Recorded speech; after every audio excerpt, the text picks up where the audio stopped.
오늘 말씀을 통해서 여러분 안에 성탄 오신 예수님이 여러분 안에 깊이 다시금 묵상되고 또 예수님을 더욱 사랑하는 예배가 되기를 바랍니다. 여러분 오늘은 온 세상이 기뻐하며 기다려온 예수님, 그 예수 그리스도의 탄생을 우리가 기리는 성탄절입니다. 그런데 여러분 한번 생각해 보세요. 예수님이 오신 그날에 대해서 우리는 어떻게 생각하고 있는지를 한번 돌아보려고 합니다. 여러분 축구 좋아해요? 축구 좋아하면은 손흥민이 조금 있으면 여기 올 거거든요. 그럼 느낌이 어때요? 막 좋고 설레고 그렇겠죠. 그리고 손흥민이 막 들어오면 손흥민이다 하고 손흥민을 좋아하는 친구들은 엄청나게 좋아하겠죠. 조금 이따 온다니까요. 엄청나게 좋아하겠죠. 그런데 지금 여기 앞에 있는 사람들처럼 손흥민의 손자도 전혀 기억이 안 나고 손흥민을 전혀 모르는 사람은 어떻습니까? 전혀 신경을 안 쓸 겁니다. 여학생들은 특히나 축구를 안 좋아하는 여학생들은 거의 어쩌라고 막 이런 분위기겠죠. 그런데 여러분 스트레이 키즈라고 아세요? 거기에 현진군이 곧 옵니다. 여기. 그럼 지금 느낌이 어때요? 그 친구를 알면 살짝 지금 마음이 동요하기 시작하고 졸리던 잠이 갑자기 깨기 시작하는 은혜의 역사들이 일어나죠. 그래서 좋아하지 않는 남학생들 지금 아까 손흥민 얘기할 때랑 표정이 전혀 달라요. 그렇습니다. 그냥 그저 왔구나. 똑같은 사람이 왔어도 그럴 겁니다. 아주 어린 친구들은 헬로 카봇이 나타난다면 전혀 또 다른 얘기가 되겠죠. 마찬가지로 2000년 전에서 예수님께서 2000년 전에 이 성탄 때 이 땅에 오실 때도 그랬습니다.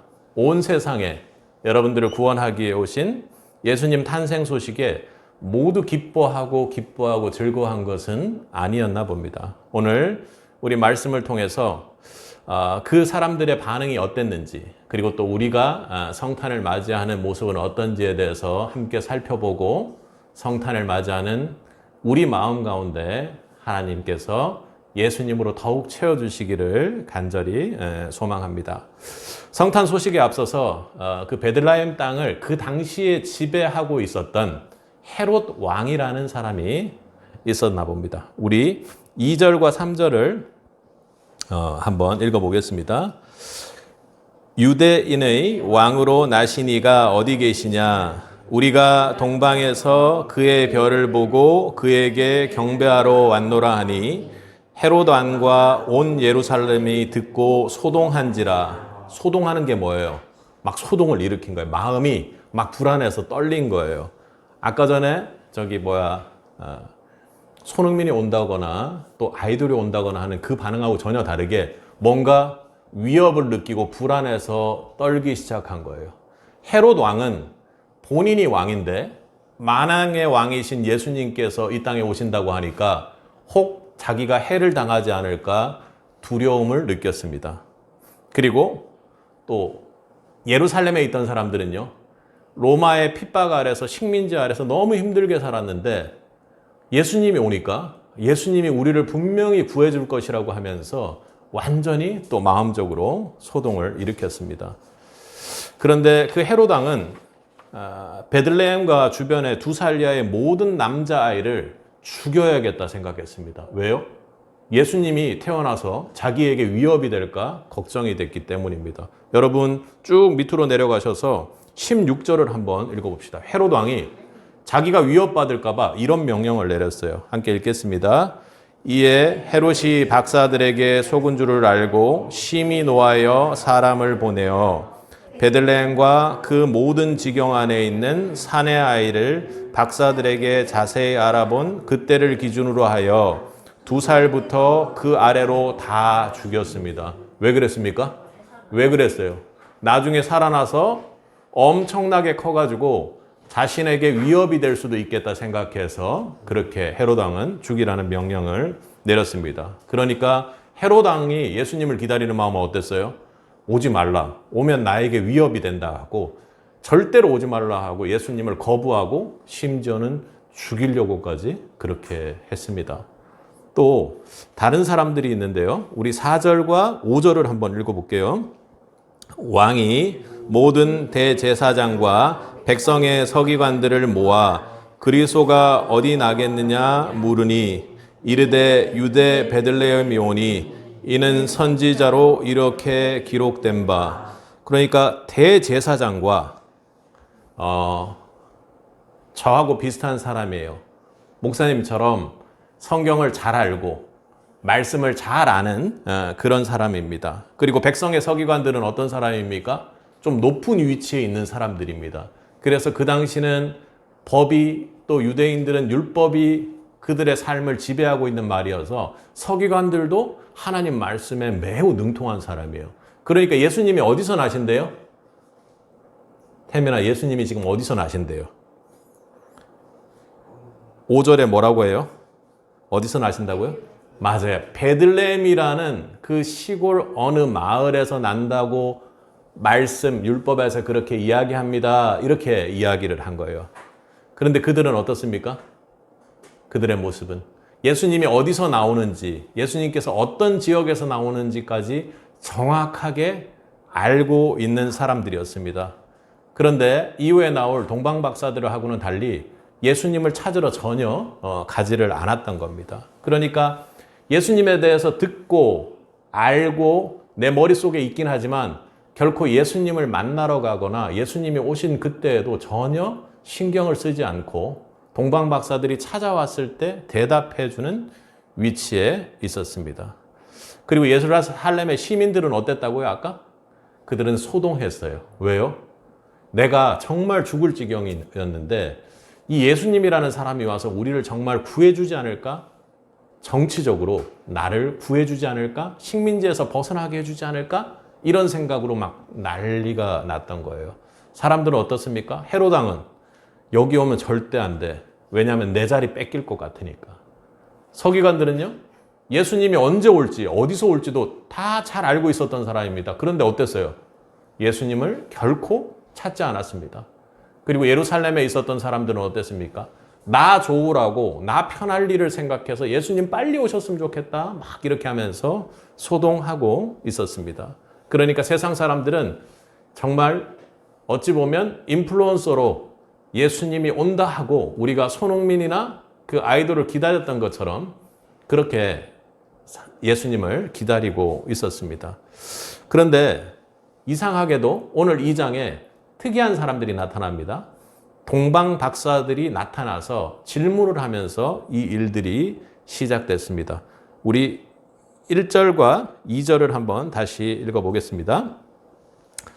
헤롯 왕 때에 예수께서 유대 베들레헴에서 나심에 동방으로부터 박사들이 예루살렘에 이르러 말하되 유대인의 왕으로 나신 이가 어디 계시냐? 우리가 동방에서 그의 별을 보고 그에게 경배하러 왔노라 하니. 아멘. 여러분, 동방이 예수님이 태어난 장소인 그 베들레헴보다 훨씬 멀리 떨어진 곳이에요. 지금으로 치면 여러분 뭐 두바이나 사우디아라비아나 이런 데 아세요?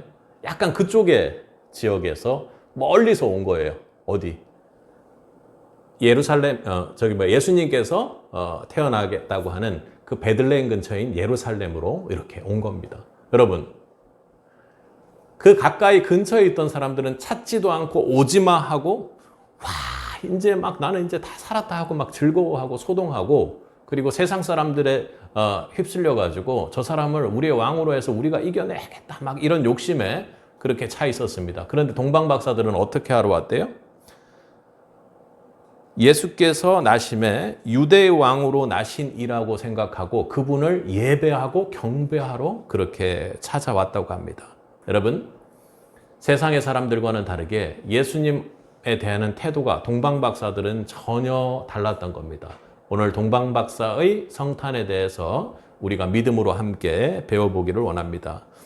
먼저 첫 번째로 동방박사들은 예수님을 만나기 위해 최선의 노력을 했고 끈질긴 믿음으로 나왔습니다. 우리 2절을 아까 다시 한번 읽어보겠습니다. 유대인의 왕으로 나신 이가 어디 계시냐? 우리가 동방에서 그의 별을 보고 그에게 경배하러 왔노라. 그러니까 별 하나를 보고요. 예수님이 나타났을 거라고 생각하고 수천 킬로를 걸어서 낙타 같은 거 타고 그렇게 달려왔습니다. 그리고 이후에 보면 예수님을 위한 선물들도 그들이 들고 왔습니다.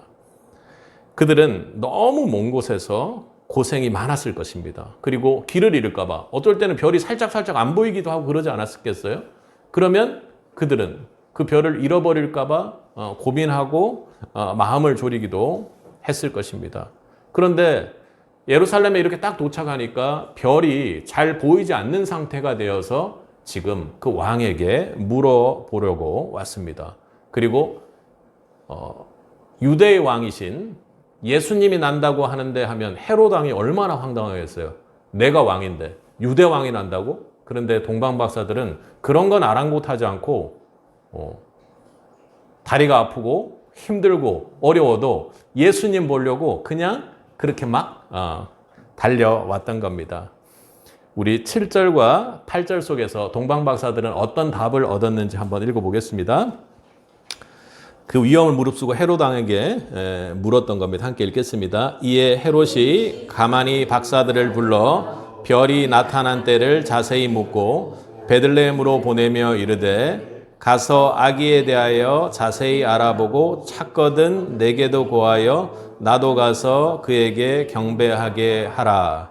그러니까 7절에서 서기관들과 제사장들을 통해서 예수님이 나는 곳이 베들레헴이구나 하는 것을 그들은 믿고 또 알았던 겁니다. 그리고 거기에서 헤롯 왕은 자신이 예수를 죽이기 위해서 그 동방 박사들에게 가서 나한테 보고해 이렇게 얘기했는데 어떻게 해요?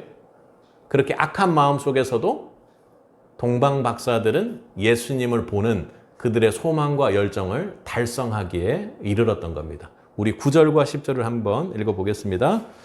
읽겠습니다. 박사들이 왕의 말을 듣고 갈새 동방에서 보던 그 별이 문득 앞서 인도하여 가다가 악이 있는 곳 위에 머물러 서 있는지라. 그들이 별을 보고 매우 크게 기뻐하더라. 아멘. 바로 그때 동방 박사들이 베들레헴으로 향할 때 없어졌던 별들이 나타나서 베들레헴 어디로 가야 되는지도 정확히 인도해 주었습니다. 11절 말씀처럼 그들은 집에 들어가서 아기 예수와 어머니 마리아와 함께 있는 것을 보고 예수님을 만나게 되었습니다. 사랑하는 세빛에 오늘 성탄 예배를 드리는 성도님 여러분, 우리에게도 성탄의 주인공이신 예수님을 꼭 만나고야 말겠다는 그런 은혜의 역사들이 여러분에게 일어나길 바랍니다.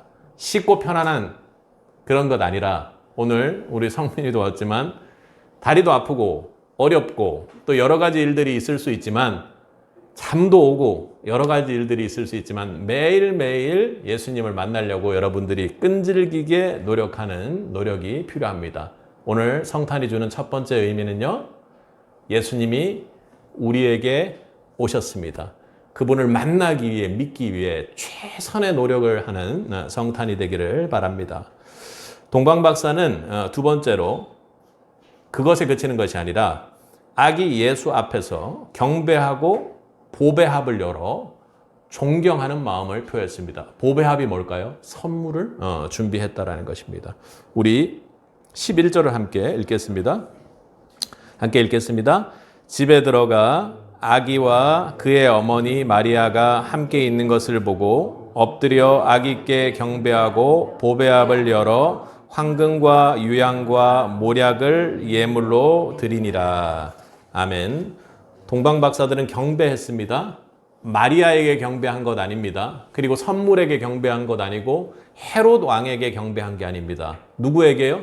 누구에게 경배했습니까? 예수님께 경배를 했습니다. 거기에서 우리 동방 박사들의 겸손한 모습을 생각할 수 있습니다. 여러분, 말구유에 태어난 예수님의 모습은 어땠을까요? 우리 저기에 예수님을 바라보고 있는 거 밖에 그렇게 말구유에서 태어나신 예수님의 모습을 형상한 조각 인형 사진이 있었는데 혹시 봤는지 모르겠어요. 완전 아기였을 것 아닙니까?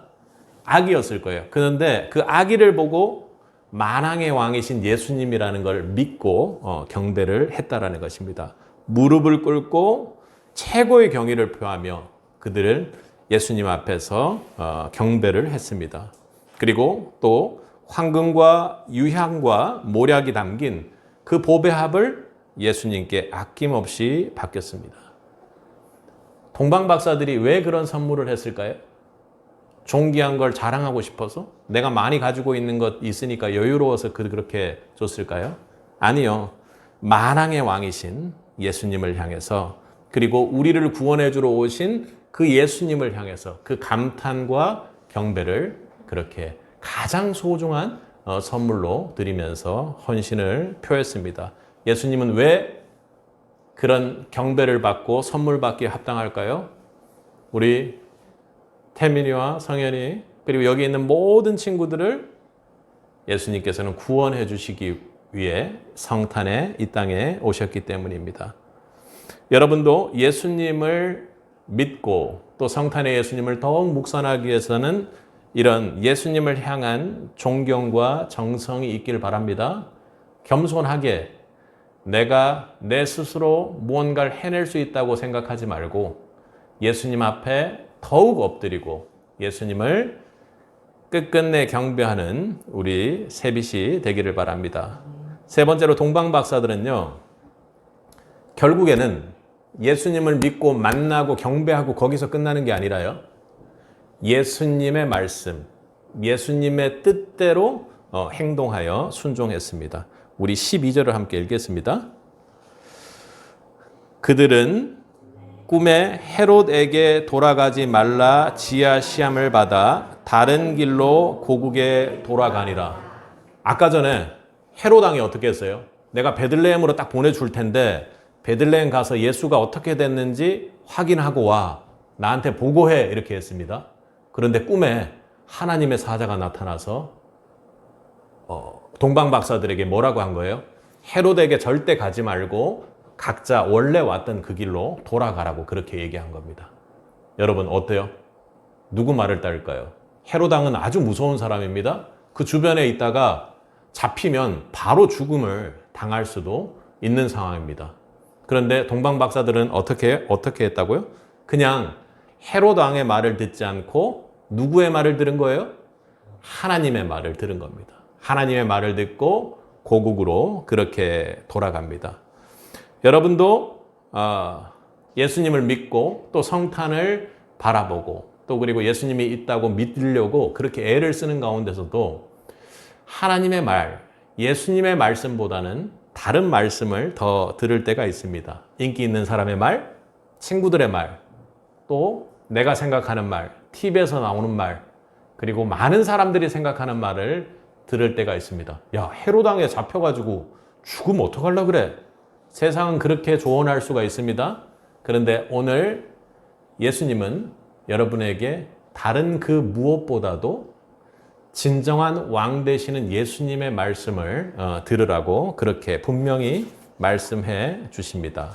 너희는 헤롯 세상으로 돌아가지 말고 만왕의 왕이신 예수님 앞에 엎드려서 경배하고 그 말씀을 들으면서 살아가라. 그렇게 하나님의 말씀에 순종하는 그 다른 길은, 다른 사람들하고 좀 다른 길은, 그리고 성탄을 깊이 묵상하고 예수님만을 따르려고 하는 길은 우리 세빗의 학생들에게도 또 성도님들에게, 성인 성도님들에게도 참으로 어렵게 느껴질 수 있습니다. 그러나 분명한 것은 그곳이 생명의 길이요, 예수님이 주신 구원의 길이요, 그리고 축복의 길이며 여러분을 영원한 생명으로 인도하는 길임을 믿을 수 있길 바랍니다. 우리 모두가 이 시대의 동방박사가 될 수 있기를 축복합니다. 성탄절은 그저 2000년 전에 베들레헴에 일어난 한 사건을 이야기하는 것이 아닙니다. 지금도 예수님께서 여러분 마음속에 깊이 오시고 그분만이 만왕의 왕이요, 내가 유일하게 따르고 경배할 분이라는 것을 여러분들이 깨닫기를 원합니다. 과거에 미국의 보스턴에서 성탄절을 위해서 아주 대단한 행사를 했답니다. 선물도 준비하고 찬양도 하고 노래도 하고 또 연예인들도 불러서 막 엄청나게 큰 축제들을 그렇게 준비하고 있었습니다. 그리고 저기 밖에 가면 있는 것처럼 그 마구간 예수님이 태어난 것도 막 제대로 막 실현해 놓고 거기서 모형으로 막 만들어서 엄청나게 보기 좋게끔 그렇게 전시를 했습니다. 그런데 그렇게 준비하는 그 과정에서 한 성탄을 한 일주일 정도, 5일 정도 이렇게 앞둔 그 시점에서 어떤 도둑이 나타나서 예수님의 모습을 하고 있는 그 모형을 훔쳐가 버린 거예요. 엄청나게 준비를 하는데 아무리 구하려고 해도 그건 이미 만들어져서 오래전부터 만들어 놓은 그 예수님을 누가 훔쳐가 버린 겁니다. 그래서 보스턴 시내가 발칵 뒤집힌 거예요. 어떻게 하지 이걸? 당장 예수님을 억지로 그것과는 다르게 만들어가지고 할 수도 없는 상황이 돼버린 겁니다. 그래서 한 2, 3일 정도 남은 상황에서 보스턴에서 뉴스로 제발 좀 이거 가져간 사람이 있으면 돌려놔 달라고 그렇게 했던 겁니다. 누가 예수님이 너무 좋아서 그걸 훔쳐갔나 봅니다. 그런데 어떻게 할 수 없는 그 상황에서 딱 크리스마스 이브 날 밤에 그 예수님 상을 다시 제자리에 도둑이 갖다 놨다고 그렇게 합니다. 여러분, 그 사건은 별거 아닌 것 같지만 성탄이 무엇이 가장 중요한지가 알려주는 사건이었습니다. 우리는 성탄 예배를 이렇게 한번 드리지만 그리고 성탄절에 선물 받고 또 즐거워하고 캐롤도 부르고 산타 할아버지도 생각하고 여러 가지 일들을 우리는 많이 합니다. 그런데 정말로 중요한 것은 2000년 전에 우리를 구원하기 위해 여러분 각자의 마음 안에 오신 예수님들을 꼭 묵상하고 붙잡는 성탄이 되기를 바랍니다. 화려한 장식이 있고 동방박사들이 황금 유약으로 모략으로 그렇게 많은 것들이 예수님 주변에 참으로 화려하고 여러 가지 것들이 있었지만 성탄의 가장 중요한 핵심은 예수님이라는 것을 잊지 않기를 바랍니다. 우리 마음속에 아기 예수님이 임재할 자리는 어디입니까? 헤롯 왕처럼 그 예수님 필요 없어. 오면 나한테 더 거추장스러워하고 여러분들 예수님 밀어내고 있는 한 해를 보냈던 건 아닌가요? 또 그리고 서기관들처럼 오래 예수님을 어릴 때부터 믿어서 다 알고 있으니까 별것 없는 것처럼 기쁨도 없이 예수님이 내 안에 오신 그 기쁨도 없이 그렇게 지식적으로만 여러분 들고 있는 건 아닌가요? 그리고 예수님이 오늘 나에게 뭔가 축복 줄 거야 하고 삶에 지친 성인들이 뭐 달라고 그렇게 기도하는 대상이 되어버리지 않았는지요. 오늘 동방박사들은 끈질기게 주님을 찾았습니다. 그리고 동방에서는 거의 나름대로 최고의 셀럽들입니다. 대단한 사람들이에요. 미래를 볼 수 있고 점성술을 알았고 그리고 대단한 부를 누렸던 사람들입니다. 거의 왕족들입니다. 여러분이 잘 아는 만수르와 비슷한 사람들입니다. 그런데 그들은요, 겸손히 별 하나를 따라서 각고의 노력과 의지를 가지고 열정을 가지고 예수님을 찾았습니다. 우리의 각자의 마음이 끝끝내 별을 보고 끝끝내 예수님을 만나고 끝끝내 예수님의 말씀에 순종해 나간 동방박사의 성탄이 우리 세빛의 성탄이 되기를 바랍니다. 여러분 각자의 마음이 오늘 예수님이 오신 진정한 베들레헴이 되기를 바랍니다. 우리의 각자의 마음을 기꺼이 낮춰서 오늘 하루 예수님을 잘 받을 수 있는 말구유 같은 인생이 여러분이 되면 어떨까요? 그렇다고 더러운 냄새 나는 곳이 되라는 것이 아니라 예수님을 잘 받을 수 있도록 여러분들이 그렇게 예수님을 생각하길 바랍니다. 우리의 성탄이 2000년 전 동방박사의 성탄이 되기를 주님의 이름으로 간절히 축복합니다. 함께 기도하겠습니다. 사랑과